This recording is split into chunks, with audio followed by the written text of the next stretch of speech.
Bitcoin slips to $27,000 as escalating Hamas-Israel conflict dampens investor confidence. JP Morgan debuts tokenized BlackRock shares as collateral with Barclays.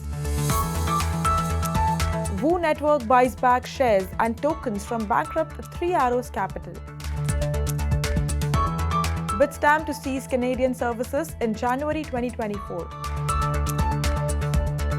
British MPs urge action on NFT copyright infringement crypto fan tokens.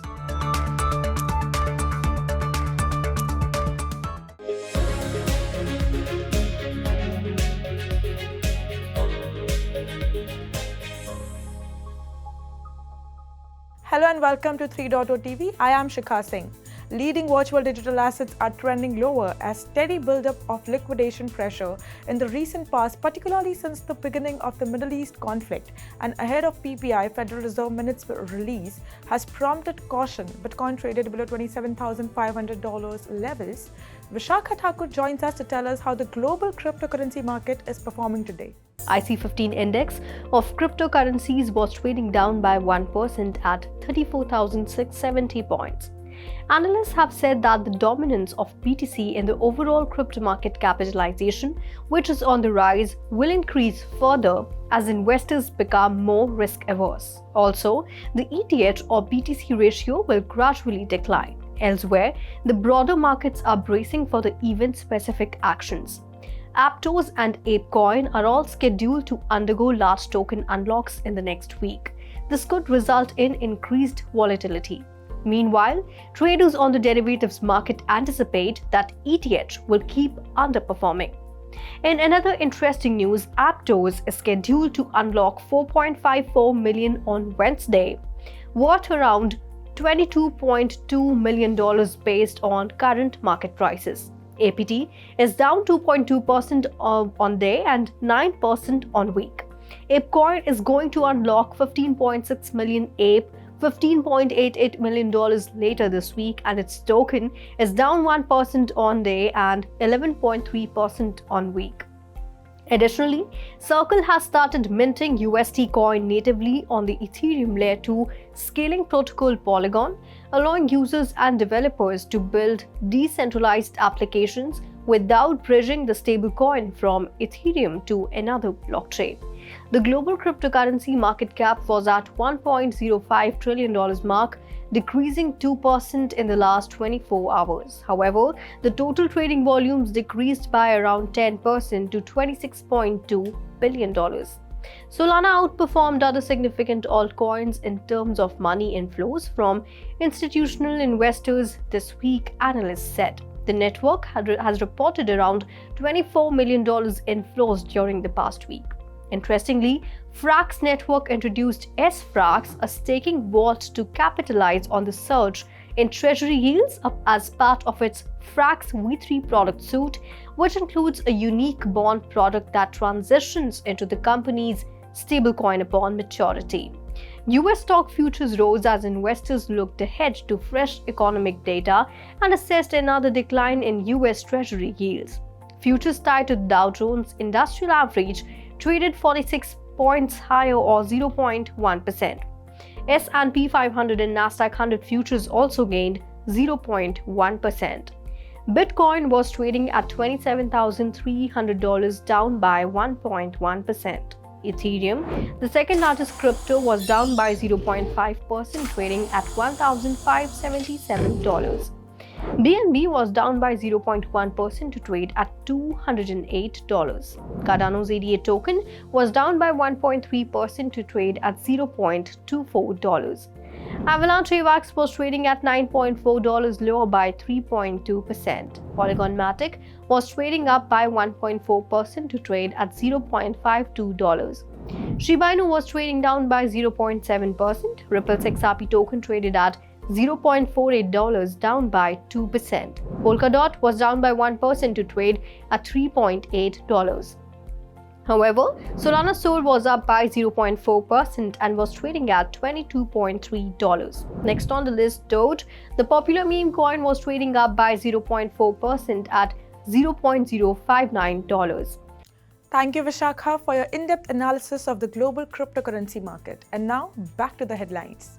JP Morgan's Ethereum-based Onyx blockchain and the bank's tokenized collateral network was used by BlackRock to tokenize shares in one of its money market funds. The tokens were then transferred to Barclays plc for collateral in an OTC derivatives trade. The tokenization of traditional financial assets is a big deal for banks, and it's an area JP Morgan has been leading the charge with, now joined by the likes of Citi and others. Tokenization occurred within a matter of minutes through connectivity between the fund's transfer agent and TCN, JP Morgan said in a press release. The transfer between BlackRock and Barclays was near instantaneous and represents a first for BlackRock, JP Morgan, and Barclays. Whether shares in MMFs are used as collateral between bilateral derivative counterparts, it said. Taiwan-based liquidity provider Wu Network has agreed to a deal with Teneo, the liquidator of bankrupt hedge fund 3 Arrows Capital, to repurchase shares and tokens it sold in 2021. According to a press release, Wu agreed to cancel shares purchased by 3AC in 2021's Series A fundraise and repurchase 20 million Wu tokens worth around $3.4 million at current prices. The tokens have been sent to a burn address or crypto wallet that cannot be accessed by anyone. Wu raised $30 million in its Series A, although the amount of investment from 3 Arrows Capital was undisclosed. 3 Arrows Capital filed for bankruptcy in July 2021 following a leverage-fueled implosion that coincided with the collapse of a $60 billion Terra Luna ecosystem, to which the hedge fund had significant exposure. The Wu token is currently trading at around $0.17, having lost half of its value in the market-wide plunge over the past 6 months. However, the price remains 10% higher than what it was at this time last year, according to CoinMarketCap. Bitstamp has confirmed its decision to discontinue its services in Canada effective January 8, 2024. This move comes as the latest in a series of its exits from Canadian market by cryptocurrency companies following Binance and Bybit earlier this year. The official announcement was made by Bitstamp, initially informed its Canadian customers about the coming exit back in March. Bitstamp's CEO Bobby confirmed that as of January 8, 2024, all Canadian accounts would be closed. Customers would no longer have access to their Bitstamp accounts. However, until that date, customers will be able to withdraw their funds. After that, they must deactivate their Bitstamp accounts. A bipartisan parliamentary committee has urged the government of United Kingdom to protect creators from copyright infringement associated with non-fungible tokens and address potential harms from sporting groups issuing digital assets. In October 11th press release, Culture, Media and Sport Committee members warned the most pressing issue was the risk of artists' intellectual property rights arising from the ease and speed at which NFTs can be minted compared with the slow process for artists looking to enforce their rights. In an accompanying report, the committee recommended the government work with NFT marketplaces to address these infringements by introducing a code of conduct that protects creators, consumers, and sellers from infringing and potentially fraudulent materials sold on such platforms. The committee also warned of the potential harms of sporting leagues or teams creating cryptocurrencies to offer fans and called for any measurement of fan engagement to exclude such tokens. The committee claimed the volatility of these tokens could cause financial harm to fans who were unaware of the inherently risky nature of the asset. Now let's get an update on buzzing coins of the day. First on the list, we have Cont Network. Cont Network has launched Overledger Authorized, a new solution designed to enhance the security of blockchain-based transactions for financial institutions. The technology addresses a significant issue faced by banks as they previously relied on key management solutions to ensure data security for business applications and applications before the advent of blockchain. Financial institutions are unable to use existing key management technology due to the introduction of blockchain and digital assets. Overledger Authorized addresses these issues by integrating digital asset and blockchain private keys with existing enterprise key management systems, ensuring seamless end-to-end transactions across various blockchains and systems. However, this development had no impact on Cont's price as it was trading at $85.80, down 1.67% in the last 24 hours with a market capitalization of $1 billion. Next on the list, we have Frax. Frax has introduced SFrax, a staking wall to capitalize on the surge of treasury yields as part of its Frax version 3 product suite, which includes a unique bond product that transitions into company stablecoin upon maturity. Frax founder Sam Kaisman announced that the launch of SFrax will initially offer 10% yield for users to deposit stakes, but this rate will adjust over time to reflect the Fed's current 5.4% interest on reserve balances rate. Frax has successfully acquired treasury bills through a partnership with Finrest PBC and Lead Bank as a part of its strategy to create dollar-pegged stablecoin that brings federal yield on-chain and treat it as real dollars. Following this development, Frax was trading at $0.99, up 0.11% in the last 24 hours with a market capitalization of $671 million.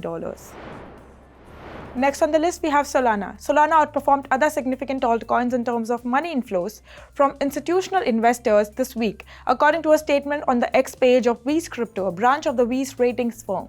Wiz Crypto continuing to assert itself as the altcoin of choice among institutions, according to the X article, has received investments totaling $24 million.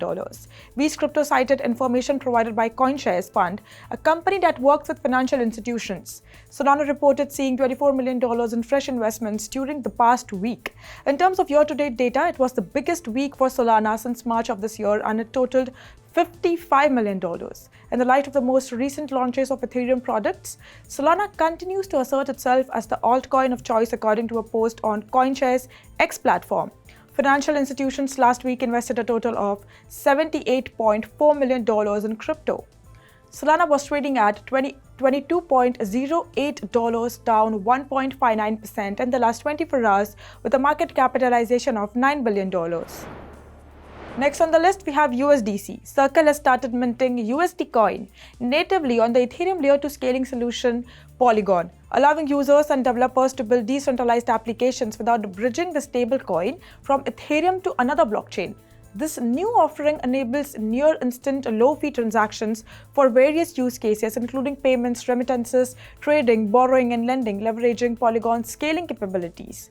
Circle Mint and Circle's developer application programming interfaces now support Polygon-based USDC. Circle has introduced its native Polygon USDC offering, which will be redeemable at 1:1 ratio for US dollars. Prior to this year, users had to use bridged USDC from the Ethereum blockchain. The new Polygon USDC token address reflects a current market capitalization of around 4.3 million USDC on the scaling protocol. The native Polygon USDC will enable low-cost global payments and remittances, as well as accessibility to trading, borrowing, and lending on leading decentralized finance protocols. Circle also plans to launch a cross-chain transfer protocol to Polygon to enable interoperability with other blockchain networks, allowing Polygon-based USDC transfer to and from the Ethereum blockchain. However, this new development had no impact on USDC, as it was trading at $0.99, up 0.1% in the last 24 hours with a market capitalization of $25 billion. Last on the list, we have Aptos. The upcoming APT token unlock on October 12th could potentially trigger volatility in APT's price, similar to other tokens facing significant unlocks in the week of October 9th to 16th. Despite crypto analysts maintaining a bullish outlook for Bitcoin and crypto, the current outlook for APT suggests a further weakness due to geopolitical events' impact on markets. A dip for Bitcoin could signal fresh downward moves for altcoins. The upcoming token unlock could potentially trigger downward volatility for APT. Token unlocks predicts a $37.92 million unlock token supply this week, with 7 tokens scheduled for cliff unlocks. Aptos will release 4.54 million APT, accounting for 1.9% of the cryptocurrency's circulating supply. This large release is expected to build a selling pressure for APT. 3.21 million of the unlocked tokens will go to the community, while 1.33 million is for the foundation. The most likely sell-off pressure could come from community holders who may seize upon the allocation to target profit-taking deals. Aptos was trading at $4.81, down near 4% in the last 24 hours, with a market capitalization of $1 billion. Well, that's all in today's special bulletin.